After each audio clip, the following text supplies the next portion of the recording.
Reverend Ken Blanchard from the Urban Shooter podcast, and now the pages of the Daily Caller joining us on the program tonight. Ken, how are you, sir?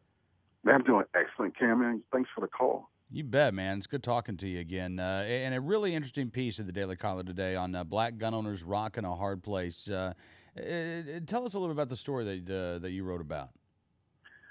I was just trying to convey that in our travels of trying to keep America free and the right to keep and bear arms around, we got to make sure we take care of the people who are with us on our journey. And I just kind of illustrated a story about a guy, I just called him Phil, that was a new gun owner. He decided to take all the precautions to be responsible and take training, and he learned that this gun thing was bigger than just him, that this Second Amendment fight was more important to our nation, to our country, to a lot of people, more than just what he had thought. And then he went home and tried to teach his family.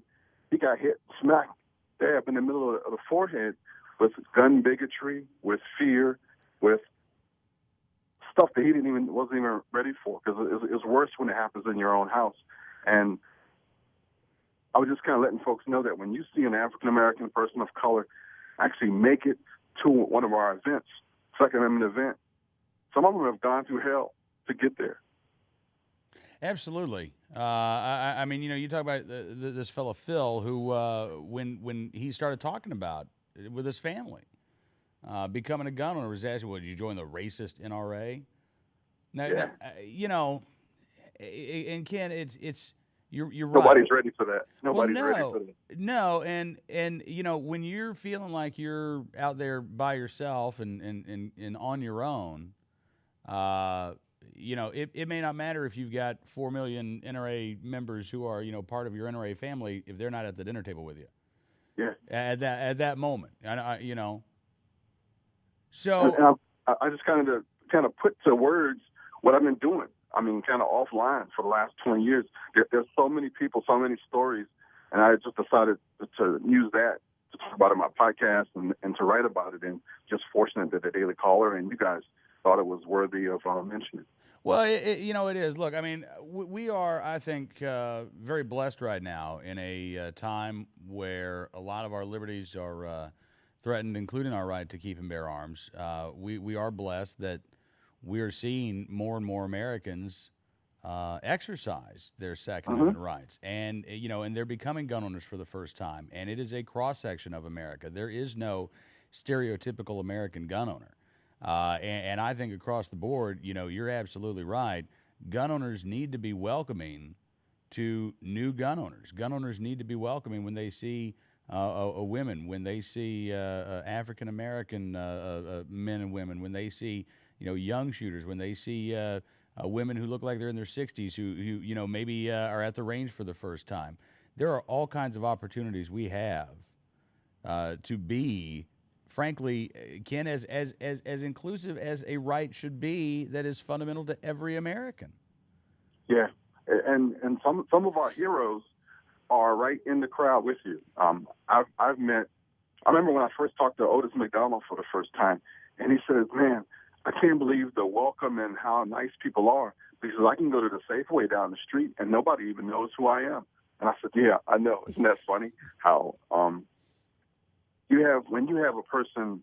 I give you an example. At an NRA convention, there are thousands of gun owners walking around you, but there's some people within shoulder distance that have done some phenomenal stuff with the same power and influence as Frederick Douglass or Rosa Parks. I mean, they've denied, they've stood in line, they've done some stuff that have gotten past, and we don't even know. Well, hopefully more and more folks will know. And Ken, I just think it's fascinating. I mean, have you, you live in Maryland, right? Yes, sir. All right. So, you live in I'm going to say in the general D.C. area. Mm-hmm. Do you get hit with this a lot? When I used to. You used to. I used to. Now I'm the freedom fighter guy. Everybody kind of points to me and they go, "Oh, that's that guy." Don't even get him started. Even in my church, folks will say, "Don't get past it talking about guns. It'll change the whole dynamic of the story." So you had to go through it, Yes. but now everybody knows where you stand. Yeah. How bad did it get for you, Ken? I mean, did you Oh, get I had it from all sides. I had it from my mother, which that was odd because we both had the same mother, pretty much. I give example. Her biological mother raised me for a few years, yeah.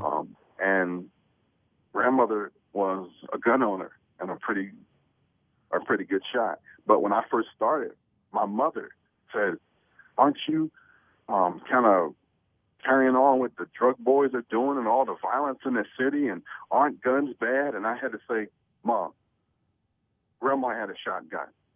All us kids, we all ran around her shotgun and nobody used it." And she was like, "Oh yeah, that's right." And I caught my mother quoting television sound bites that weren't true, and I had to correct her. And then she was like, "Okay, you're right. I must have forgot." And then from that level, I've had it where even in my job, I mean, I almost lost. I did get lost a few promotions and almost got fired for being an activist. But that's just it's been a while. Things have got easier over time. Yeah. It's Ken. What do you say to the folks who say, look, in a high crime neighborhood, Ken, the guns aren't owned legally. They're not owned for hunting. They're not owned for self-defense. They're owned by the drug dealers, by the gang members, and so that's the only time that we see guns. So why shouldn't we be anti-gun? Oh yeah, I get that. I remember getting yelled at, screamed at by a mother who lost her son at a drive-by shooting, and she was going off, and I had to take the abuse for a good 30, 40 seconds until she caught her breath, and I said, "I feel your anger, sister. I understand your pain, but you're mad at the criminal that took the life of your son, not the gun. The gun can be used by a hunter. A gun can be used by law enforcement. A gun can be used by a competitor. You're blaming a tool for the evil a man can do." And she said, "Yeah, you're right." But it took all I had not to recoil and fight back. But I learned that didn't happen immediately. I'm just in it, so I understand. Right. Well, listen, Ken, I appreciate your voice, and I love having you on the show, sir. It's always good talking to you, and I hope we can do it again very soon. You got it, Doc. Anytime you need me, I'm here. Appreciate it, man. Hey, how can folks get the Urban Shooter podcast?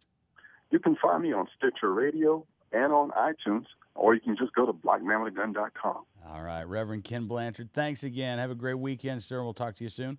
You too, bro.